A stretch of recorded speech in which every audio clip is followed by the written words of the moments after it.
Damai sejahtera Allah yang melampaui segala akal dan pikiran manusia, itulah yang memelihara hati dan pikiran saudara-saudara di dalam Kristus Yesus Tuhan dan Juru Selamat kita. Amin.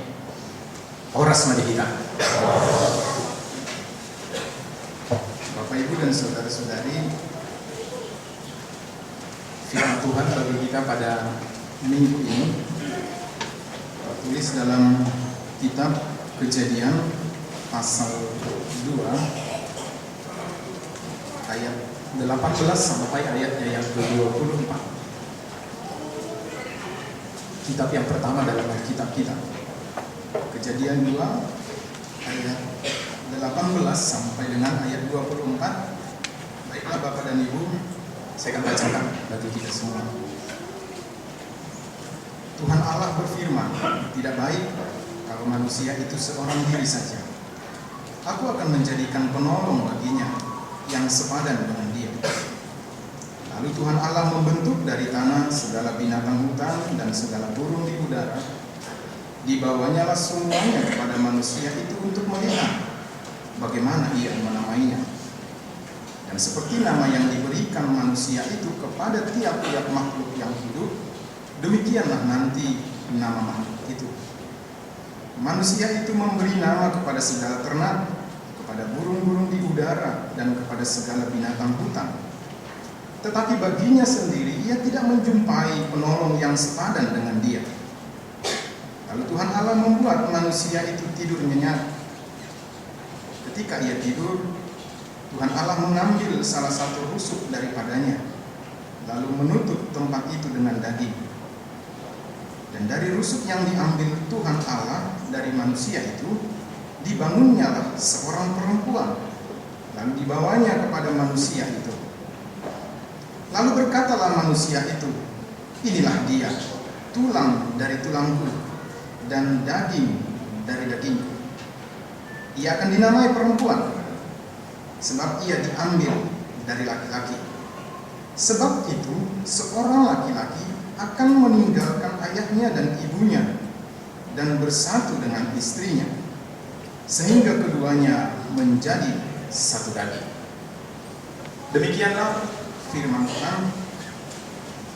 Saudara-saudara yang dikasihi Kristus, ketika kita mendengar atau membaca nas ini, yang pertama sekali muncul dalam benak kita adalah pernikahan atau kehidupan suami dan istri. Karena memang nats ini sering sekali dipakai oleh pendeta atau oleh gembala untuk menyampaikan pesan terhadap orang-orang yang mau menikah atau orang-orang yang sudah berumah tangga yang memiliki suami atau istri. Mengapa gereja HKBP pada minggu ini mengambil nats ini? Atau kenapa gereja kita memakai nats ini? Apakah gereja melihat bahwa kehidupan pernikahan atau kehidupan rumah tangga Kristen itu sudah jauh dari ketentuan Tuhan, atau sudah mulai melenceng dari perencanaan Tuhan, sehingga harus perlu di-refresh atau disegarkan, mana dirata-ratai, parata-ratau istilahnya, merenungkan.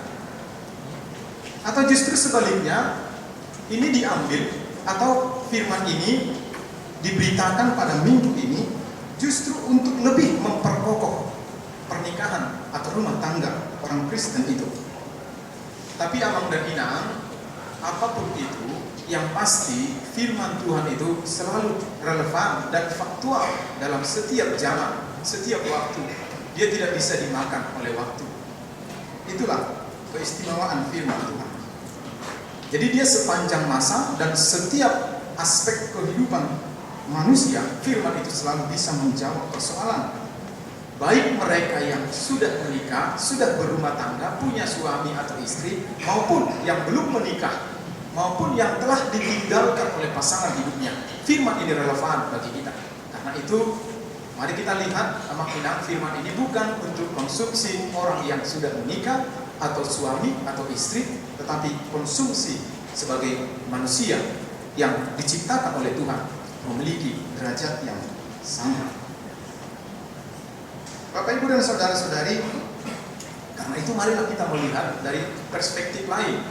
Jadi kita tidak hanya melihat nas ini sebagai ayat-ayat untuk orang yang menikah atau orang yang sudah berumah tangga, tetapi kita melihat dari perspektif yang lain, dari pandangan yang lain, bahwa sejak awal penciptaan Allah menetapkan semua makhluk hidup untuk hidup bersama-sama. Jadi kita lihat dari pandangan yang lain, bahwa sejak awal Allah itu menciptakan manusia itu tidak hidup sendiri, tetapi hidup bersama-sama. Bahkan Adam tidak hanya hidup bersama dengan istrinya Hawa, tetapi awalnya dia hidup bersama binatang-binatang, tumbuh-tumbuhan. Dia menamai satu persatu. Jadi sejak awal Tuhan itu menciptakan kehidupan bersama itu. Dia tidak menciptakan Adam dengan sendiri, tanpa teman, tanpa sahabat, tanpa ada orang lain atau sesuatu yang lain di sekitar dia.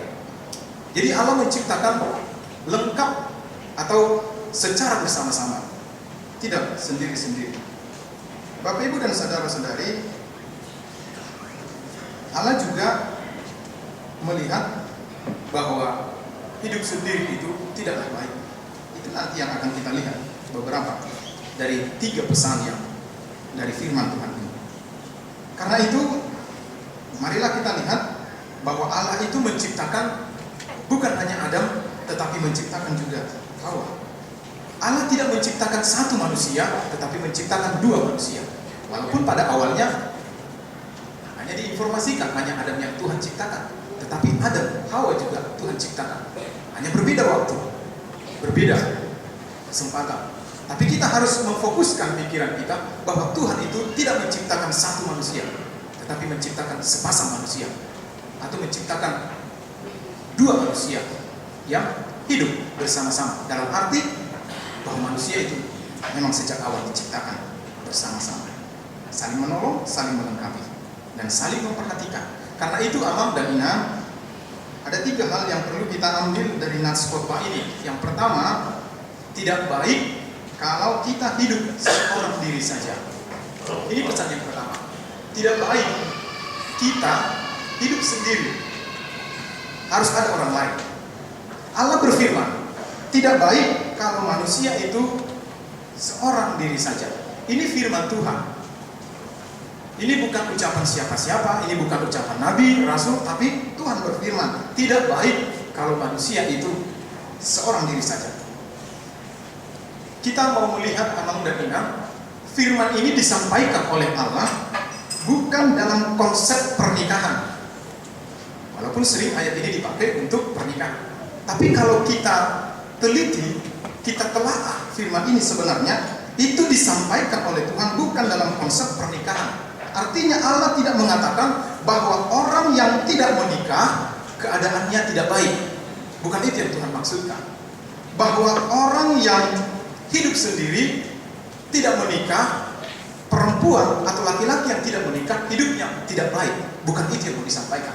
Itu makanya saya katakan bukan konsep pernikahan ketika Allah mengatakan tidak baik kalau manusia itu seorang diri saja. Sebab Yeremia tidak menikah, Paulus tidak menikah, biarawan, biarawati, Katolik tidak menikah. Mereka hidup dalam komunitas gerejawi. Apakah kita mengatakan hidup mereka tidak baik? Tentu tidak. Karena firman itu bukan dalam konsep itu. Ketika Allah mengatakan tidak baik kalau manusia itu seorang diri saja, itu dalam rangka tugas pemeliharaan yang diembankan oleh Allah kepada Adam. Coba kita lihat ayat sebelumnya, Amang dan Ina. Ayat 17, 16, 15, 14 dan seterusnya. Allah berfirman supaya Adam memelihara alam ciptaan, Taman Eden, ya kan? Dalam konsep itu sebenarnya Allah melihat wah ini tidak baik kalau Adam sendiri yang melakukannya. Tidak baik Adam sendiri yang melakukan. Jadi ketika Allah menciptakan Adam, ia masih sendiri, tidak ada yang lain, sementara tugas memelihara Taman Eden itu cukup besar, cukup luas. Apakah Adam bisa merawatnya? Apakah Adam bisa mengusahakannya? potensi-potensi yang ada di Taman Eden itu dengan sendiri bisa saja, tapi tidak baik. Kenapa? Akan tidak efektif, tidak efisien. Tenaga dan pikiran Adam itu akan terkuras habis. Pekerjaan pun akan lama terselesaikan. Bukan tidak bisa, bisa tapi tidak baik, kata Allah seperti itu. Coba kita bayangkan Amang dan Inang, kalau seorang diri saja kita mendirikan gedung gereja AKBP Serpong ini, satu orang yang mendirikannya, bisa tidak? Bisa. Tapi baik tidak? Coba kita bayangkan betapa capeknya seorang diri membangun gedung ini. Betapa repotnya dia. Berapa lama waktu yang dia butuhkan? Bisa-bisa sampai Kristus datang kedua kalinya, gereja ini tidak bisa terbangun kalau satu orang saja yang membangun. Daud saja yang ribuan pasukannya, hartanya melimpah, membangun gereja istana, itu membutuhkan waktu 7 tahun.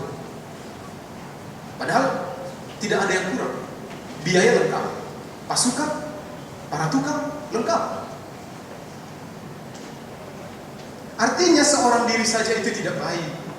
Dalam hal apapun seorang itu tidak baik. Main catur pun tidak enak, tidak baik kalau satu orang mengingat kan.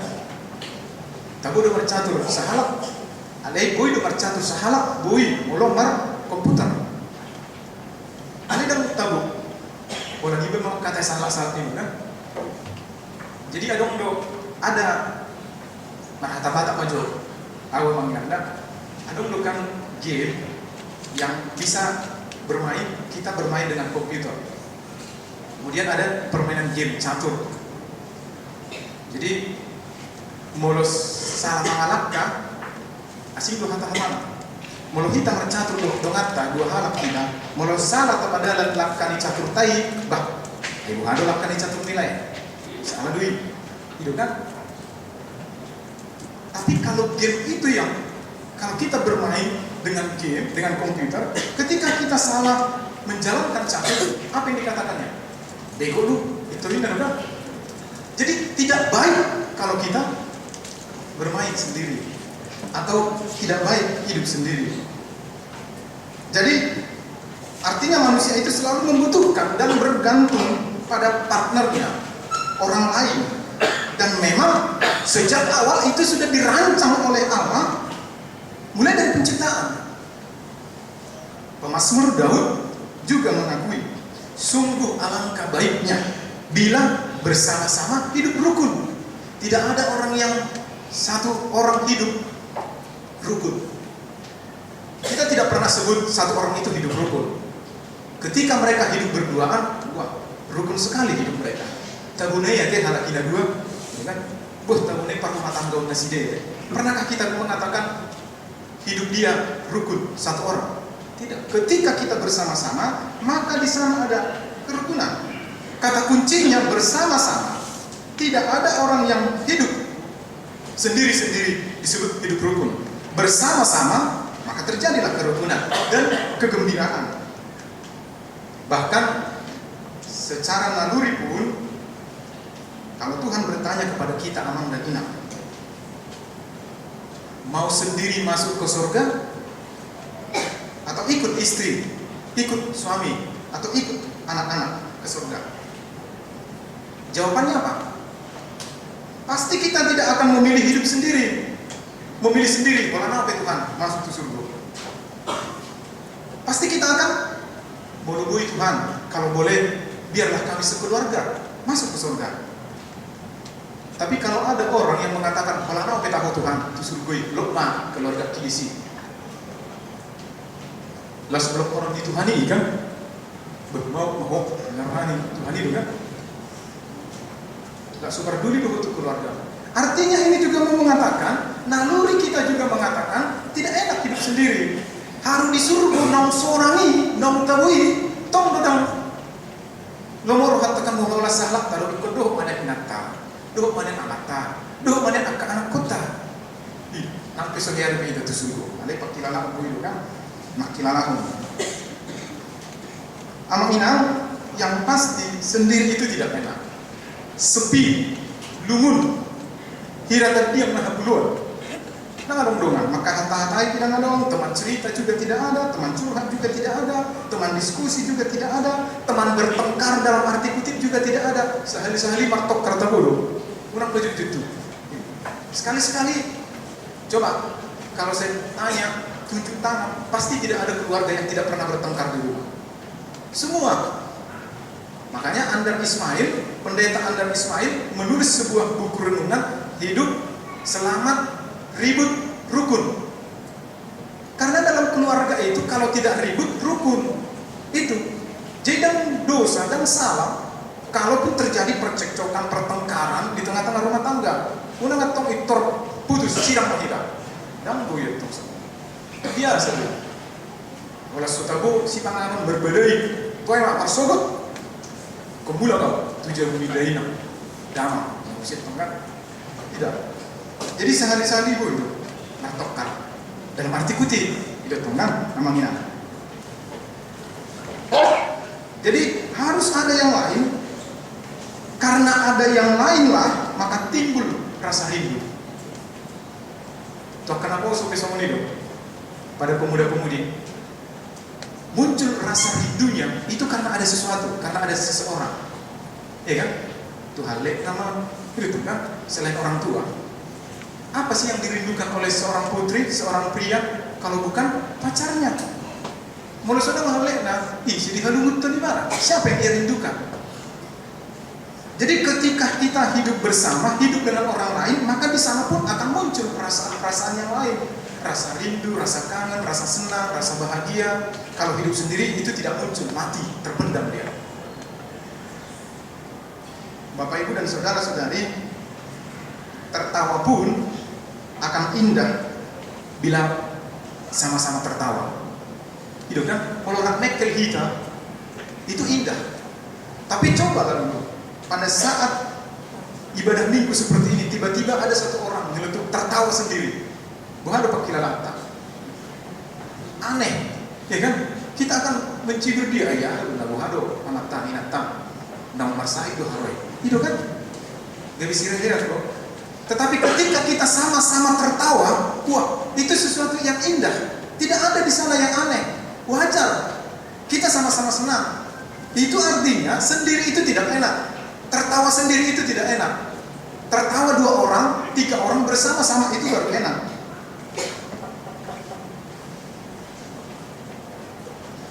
Jadi ada sebuah tradisi yang baik di sebuah gereja kecil.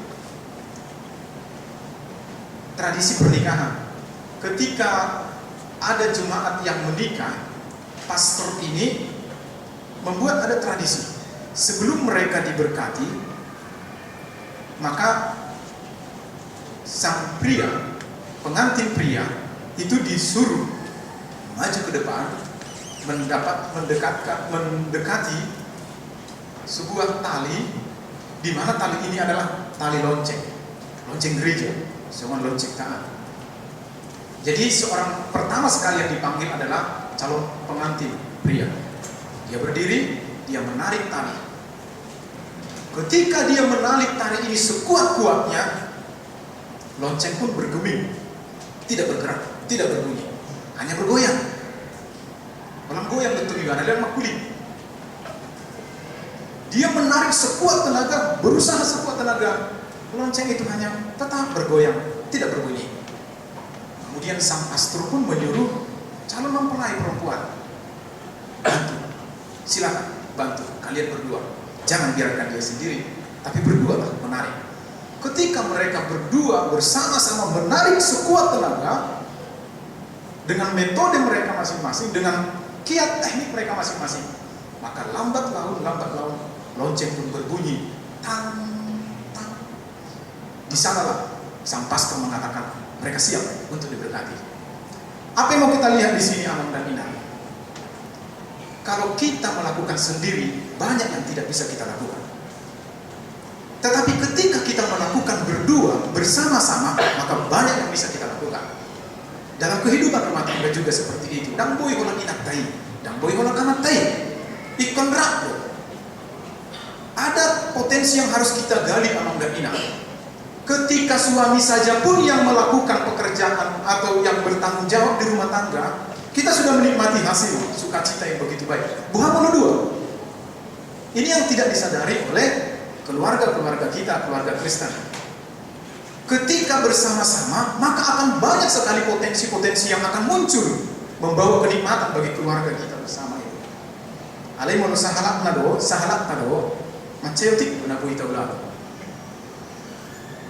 Pernikahan juga tidak bisa dilakukan hanya satu orang, harus dua orang. Dan pernikahan juga tidak boleh dilakukan bersama-sama, rame-rame, poligami, poliandri, lonceng nepen tentang beratura, kan? Utang tangtung, semuanya namanya tidak indah. Yang indah itu kalau pria dan perempuan menikah satu dengan lain. Itu tuh. Jangan bui bawa tu bawa, buru-buru tu buru-buru. Mungkin kita pernah mendengar isu LGBT ini. Kalau dalam dunia akademi memang ini sesuatu yang perlu diperhatikan, sangat menyita perhatian para akademisi. Jadi LGBT itu STT Jakarta pernah mengundang LGBT.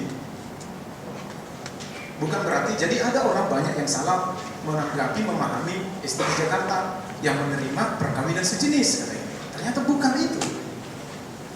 Pernikahan sejenis bagaimanapun harus kita tolak. Gereja harus menolaknya. Walaupun ada beberapa negara sudah mensahkannya. Tetapi kita masih belum bisa menerima pernikahan sejenis, pernikahan laki-laki dengan laki-laki, pria dan perempuan dengan perempuan.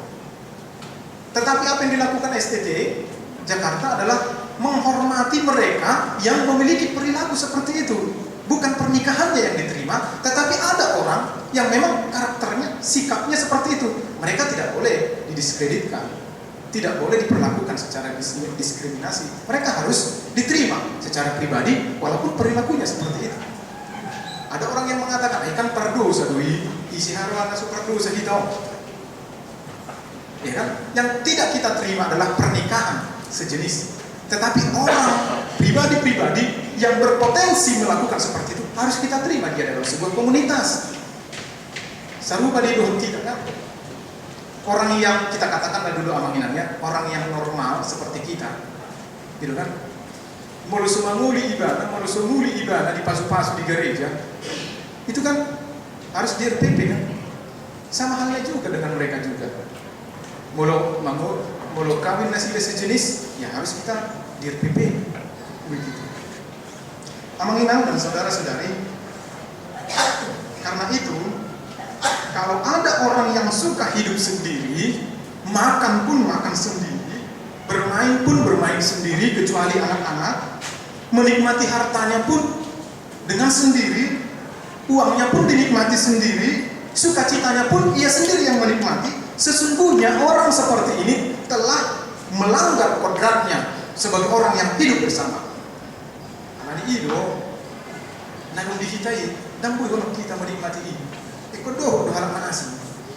Hidup itu tidak baik kalau dinikmati sendiri, tetapi akan lebih baik, lebih indah, dan lebih sempurna bila bersama-sama kita menikmatinya dengan orang lain. Ketika milik kita tidak kita nikmati sendiri, tetapi mau berbagi dengan orang lain dengan penuh sukacita dan kebahagiaan, di sanalah kita menemukan kepuasan dan kebahagiaan tersendiri yang tidak bisa terbayangkan. Kalau orang sudah puas menikmati hartanya, kekayaannya, uangnya dengan sendiri, maka dia akan memiliki rasa kepuasan yang lebih lagi ketika dia mau berbagi dengan sesamanya, tidak dinikmati sendiri, tidak makan sendiri. Kita akan merasakan hidup ini indah. Karena ada orang-orang yang melengkapi kebahagiaan kita.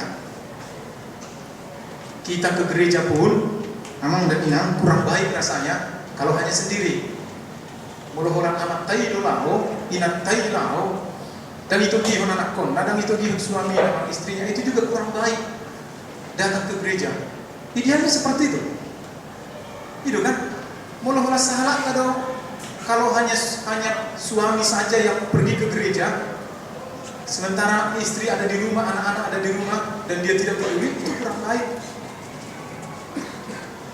Bisa dilakukan? Bisa. Asing mah jolo molo na masahid do inantai, masahid amantai, aduh dalam naso tertulak. Molo dak dana kipe orang sehat, sahalak libat ke gereja itu tidak apa-apa. Karena itu jangan kita senang kalau kita rajin ke gereja, tapi istri kita tidak pernah ke gereja. Suami kita tidak pernah ke gereja, anak-anak kita jarang ke gereja. Tidak baik. Bukan tidak bisa, tidak baik. Tetapi akan lebih baiklah kalau kita bergandengan tangan dalam arti kutip ya. Pola naik masih tiu kan masuk ke gereja dan nilai. Tapi bergandengan tangan, ajaklah anak-anak, ajaklah istri, ajaklah suami, bersama-sama lah ke gereja. Sehari seminggu. Itu akan lebih baik, lebih enak, lebih nikmat, lebih indah rasanya orang dan inang kan. Apalagi melorak satu bulan buset tongkang di gereja. Bulan nomor kordon tong babu iman di dua bulan nak. Coba lalu kita usahakan seperti itu. Satu keluarga, 5 anaknya, 7 satu bangku, terus sabangku Madinah sida dulu. Sekeluarga itu kan pintu alam, 7 orang satu bangku. Situ nama mereng itu ibaga sama marah rukunnya itu tahunnya nama keluarga itu kan. Ale mau di ida situ itu galau minggu penerima tamu orang nama tok terus. Dia bisa tidak. Ay inang tahi margahan do gabi ina nama tok kan ala laki ara kan amang tahi margahan do ina. Kuna sudah mana kau nak apa? Nabi itu nak kau nak ada kiai buat tu gereja. Aduh kan. Jadi hidup bersama-sama itu begitu enak, begitu indah, amang dan indah. Karena itu marilah kita ciptakan budaya hidup bersama, tidak sendiri-sendiri. Di gereja pekan ikutna aku kita mengulang. Dan boleh ulang pada di sahabatmu. Dan boleh ulang saya situ. Sama seperti ajakan Nabi sebelum juga kan, perkeheon. Ada beberapa spot-spot yang harus dibersihkan. Kalau hanya Jeremy sendiri, sampai kapan selesai? Bersama-sama lah Nabi sebelum remaja. Mana spot-spot yang itu? Kita bersihkan bersama-sama. Kalau boleh ajak juga bapaknya, ibunya pagi-pagi kan sambil olahraga. Mana spot-spot yang harus dibersihkan itu? Mana kolam dari bagasan itu? Kan dong dari luar itu. Anggong nggak pasti ya sudah. Kuna di luar itu bagaimana? Itu yang pertama orang dan inang. Yang kedua, kita terpanggil, kita satu sama lain adalah penolong yang sepadan. Jadi kita ini adalah penolong yang sepadan. Allah berfirman, aku akan menjadikan penolong yang sepadan baginya. Karena Allah memandang tidak baik manusia itu seorang diri saja, maka Allah berinisiatif menjadikan seorang yang lain itu menjadi penolong yang sepadan bagi Adam, yaitu seorang perempuan. Jadi Allah tidak mengatakan bahwa Adam memiliki nilai yang lebih dari Hawa, tidak. Atau meskipun dia diciptakan dari tulang dan daging Adam, kemudian Allah mengatakan Hawa itu lebih rendah nilainya dari Adam, tidak. Tetapi Allah menciptakan laki-laki dan perempuan itu sama. Istilah yang dipakai oleh Alkitab adalah sepadan. Kalau kita baca Kamus Besar Bahasa Indonesia KBBI, sepadan itu diartikan sebagai mempunyai nilai yang sama atau sebanding dan seimbang. Jadi Adam dan Hawa itu memiliki nilai diri yang sama, harkat martabat yang sama, tugas dan tanggung jawab bersama. Mereka seimbang, mereka sebanding. Tidak ada yang lebih, tidak ada yang rendah, tidak ada atas, tidak ada bawah. Mereka sama. Jadi kita jangan ada orang yang salah mengartikan bahwa laki-laki itu lebih tinggi nilainya dari perempuan. Tidak. Jadi laki-laki dan pria itu laki-laki dan perempuan itu memiliki nilai yang sama, derajat yang sama.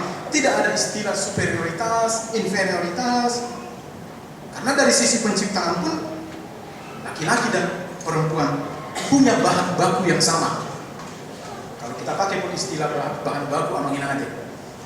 Walaupun Adam diciptakan dari debu tanah, tetapi ketika dia sudah menjadi wujud manusia, Hawa itu diciptakan dari bahan yang sama, dari tulang dan daging manusia itu. Bukan dari daging binatang, bukan dari daging tumbuh-tumbuhan, tapi dari tulangnya laki-laki itu. Itu mau mengatakan kulit Adam itu sama jenisnya dengan kulit Hawa. tulangnya sama jenisnya, bahan bakunya sama, pikirannya juga sama, otaknya juga sama, hatinya juga sama. Dari sisi penciptaan pun kita lihat bahwa memang Adam dan Hawa itu sepadan, sama, punya nilai yang sama. Karena itu jangan ada orang yang mencoba-coba membeda-bedakan. Utiku dan nilaiku, siapku. Tidak, kamu lebih rendah dari saya. Tidak juga, Amang dan Ina. Jadi istilah sepadan ini juga memiliki makna yang resiprokal. Artinya apa? Timbal balik, kita harus melihatnya timbal balik. Kalaupun Alkitab ini mengatakan, maka Allah menciptakan bagi Adam seorang penolong yang sepadan, yaitu Hawa. Jadi tidak melulu Hawa itu penolong bagi Adam, tapi dia harus resiprokal, harus timbal balik. Ketika Hawa menjadi penolong yang sepadan bagi Adam, Adam juga begitu. Adam itu penolong yang sepadan bagi Hawa. Begitu dia. Tidak ada yang lebih kuat, tidak ada yang lebih lemah, tidak ada yang ada apa? Yang ada saling melengkapi. Ketika orang lain, sahabat kita, teman kita sedang mengalami kelemahan, kesulitan, maka kita harus melengkapinya. Karena kita semua adalah penolong yang sepadan, penolong yang seimbang, yang punya nilai yang sama.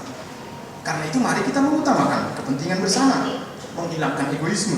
Dalam rumah tangga juga seperti itu. Suami dan istri punya status yang sama, sama-sama bertindak sebagai penolong. Yang sering terjadi, justru si istri itu selalu diposisikan sebagai penolong yang sepadan. Karena Alkitab mengatakan begitu. Bamos mah holang istrio terus tekan, holang istrio terus menganju matai. Anggo matai tak solo menganju matai. Merasa kamu kan penolong yang sepadan atas kelemahanmu. Tanpa sadar, sang suami sebenarnya menempatkan dirinya sebagai pesakitan, orang yang terus ditolong, orang yang terus ditolong. Tetapi dalam posisi seperti itu pun suami masih pateng-tengan, masih suka marah-marah, songgak-songgak, kurang bertanggung jawab. Padahal posisi dia tanpa sadar adalah kesakitan orang yang ditolong. Posisi siapa yang lebih kuat? Penolong atau yang ditolong? Tentulah penolong. Jadi Kak Ina ini, kalau memiliki pemahaman seperti itu, Ina itu sebenarnya lebih kuat kalau gitu kan? Tapi tidak, sama-sama penolong. Tiki marsahi Ina tayi. Nak kalau nak udah tuh nama tay, itu tuh kudu di mana mengalir minum, mengalir obat nak. Kalau marsahi anak tay, aku ingat tay nggak otomatis ya deh. Itu ribu gitu, begitu dong. Kalian gua anak tay tuh emak, begitu, marda lah mak, begitu. Atau disuruh Bang Ruby, ambil dulu obat ibu. Mereka berani tuh masuk nomor game, marah ada nomor Facebook mah, nonton bola mah, dua belakang asing. Pak, buat jo obat batuk gimana kan? Mbak, ambil obat batuk di atas kulkas, kasih sama ibu. Nah betul. Ikut penolong yang sepadan. Ketika lemah, mari kita bantu dia. Jadi saling melengkapi. Karena kita sama-sama menjadi penolong yang sepadan. Dan itu firman Tuhan, bukan firman yang lain. Jadi Amang Inang, status kita yang sama itu harus kita posisikan di tengah-tengah rumah tangga kita. Adam dan Hawa menjadi penolong yang sepadan itu dalam merawat Taman Eden dan mengusahakan Taman Eden. Suami dan istri menjadi penolong yang sepadan ketika sama-sama merawat dan mengusahakan rumah tangga yang hidup rukun. Harus sama-sama menjaga kesetiaan. Jangan ada yang selingkuh. Harus sama-sama menjaga kesetiaan. Dan tidak ada boleh terjadi penindasan di sana. Atau KDRT, kekerasan rumah tangga yang sering terjadi, yang dialami oleh adalah istri. Tetapi suami juga mengalami seperti itu. Yang paling banyak adalah dialami oleh istri. Tetapi ketika kita memiliki pemahaman ini bahwa kita adalah penolong yang sepadan, yang timbal balik, ketika aku lemah, pasanganku membantu aku, ketika dia lemah, aku akan membantu dia. Dan itu bukan hanya untuk suami dan istri, kepada semua. Secara umum, laki-laki dan perempuan harus saling menolong. Laki-laki dan perempuan kita sama-sama harus sama-sama menjadi penata layang yang Tuhan pakai untuk merawat dunia ini anak-anak. Ketika hanya dua manusia, Adam dan Hawa, mereka merawat hanya Taman Eden. Ketika laki-laki dan perempuan itu sudah semakin banyak, maka kita harus sama-sama merawat lingkungan kita, dunia ini. Kita tunjukkanlah itu dalam rumah tangga kita, ada tanaman-tanaman, ada binatang-binatang, mari kita rawat, mari kita jaga bersama. Karena itu akan menambah keindahan rumah kita. Coba kita bayangkan anak Inang, rumah kita secantik apapun, semewah apapun gedung kita, kalau tidak ada satu tanaman, kurang indah kayaknya. Marang sama dia petaho, marmer naik, bagak naik, jati naik, gedung naik, alai molo suadong dosa ada suasuanan, kurang bagak tuh. Tetapi begitu ada sekelilingnya tanam-tanaman, bahkan ada lagi binatang-binatang, misalnya sama si hapor, belakang, kupu-kupu, di atas rumah, di atas bunga, itu menambah keindahan. Apalagi mulai dong musim tidung kan bersiul-siul, berkicau, wah begitu indah sekali. Jadi kehidupan itu yang memang harus menjaga kebersamaan. Dan yang terakhir, Mama Una, ini menarik. Ayat terakhir itu kan dikatakan laki-laki harus meninggalkan ayahnya dan ibunya untuk bersedaging dengan istrinya. Gitu. Anggo dihalak batak, perempuan itu meninggal guna perasaan. Baru demi bawa maibana tuh jabuni si bawa jabuni si matuana. Sebenarnya terbalik. Laki-laki itu yang harus keluar dari rumah bapaknya dan dari rumah ibunya. Kemudian dia menjumpai istrinya. Itu tong perempuan ini. Itu sasi tongna. Maka mereka membentuk satu rumah tangga yang baru. Anggo dihalak batak terbalik dong. Tetapi yang mau dikatakan di sini adalah kenapa si laki-laki harus keluar dari meninggalkan bapak dan ibunya? Ini adalah prinsip meninggalkan dan bersatu. Tinggalkan dan bersatu. Ini prinsip kemandirian rumah tangga. Karena orang tua kita itu sudah satu rumah tangga, kita membentuk satu rumah tangga yang baru. Karena itu rumah tangga yang lama itu tidak boleh mencampur urusan rumah tangga kita yang baru. Yang sering terjadi adalah mertua, orang tua lebih banyak mangatoi rumah tangga ni anak kona. Ujungnya disuruh sarna. Sehingga mah amat tai dari humulong rohana tu inongna siang inata. Sebaliknya begitu. Apalagi orang yang masih tinggal di rumah orang tuanya. Ala dan lebih bagus tinggal di mana dijauh di suatu tuana. Ini juga bukan mengatakan ini tidak baik, tidak baik. Tetapi mereka harus sadar, dalam satu rumah itu sudah ada dua rumah tangga yang merdeka, yang mandiri, tidak boleh saling mempengaruhi. Ikut semua konselor atau ibarat, penasehat bagi anak-anaknya, anak berbeda yang anak kuda. Dan orang ngomong anakku, tahu ikut tuinat tamang ada, kesannya bukan konselor. Unang gimana? Bolak tuinat tamima, roha. Aku tahu, jangan dong, tinggal kona mah. Tapi aku udah bilang budak koko. Tapi aku udah tadi hukum aja. Aku udah menunggu hukum dan betul. Ini prinsip meninggalkan dan bersatu. Kita biarkanlah rumah tangga itu bersatu. Mereka mengurus rumah tangganya sendiri. Artinya ini juga menjaga ikatan pernikahan kita Amang dan Inang.